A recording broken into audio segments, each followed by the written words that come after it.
Most definitely. Over to Scotland, Rangers, the club actually stand to earn about £36 million if they do qualify for the league state of the Champions League. They are still have to take on the second leg of Dynamo Kiev and another round if they get past that. If they do make that money, can they look to actually spend that on more incomings for the club, or do they need to save that money for the stadium renovations, considering they're not even able to play at home right now? Well, it's as we speak right now. Yes, the Dynamo Kiev second leg tonight, and that's a tricky one. They managed a draw away last week, and it's a very important one for Rangers. We come back to the usual problem that Rangers and Celtic have every year in Europe, is that it comes so quickly for them, and they've got to have the quality of squad to compete in Europe, and they've got to get through these qualifiers, which is the key thing for Rangers. And they don't get that money until they get into that group stage.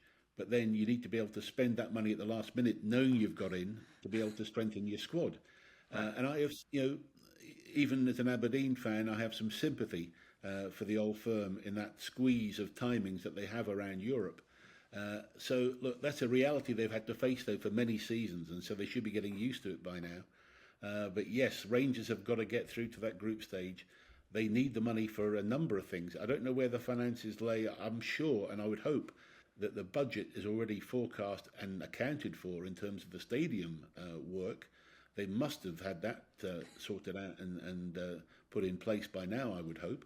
And I don't think they would rely on players being sold for that. If that's the case, then I'd really worry.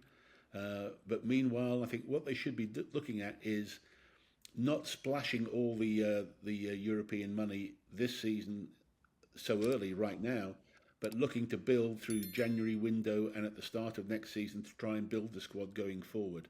That's what I would be asking Rangers to look at in terms of that's the way I would spend the money, rather than just strengthening the squad and being fixated about the local domestic games against Celtic.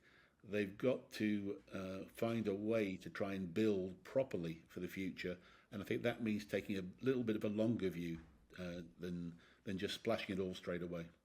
For sure, and obviously they've been, rumored to be selling a few key players or players who were key in the past for them. Jose Cifuentes, Todd Cantwell, Giannis Haji, and I assume you're saying the same thing where it's a rebuilding time for Rangers. Let's get some players out and continue to look towards the future instead of trying to panic buy at the end of this window.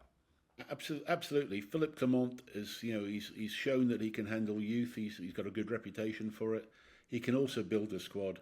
So they've got to back him, and that's what it is. Rangers need stability. They can't keep knee-jerking and firing managers when things don't go well. It seems like every time they lose to Celtic, the fans want a new manager, and it can't happen.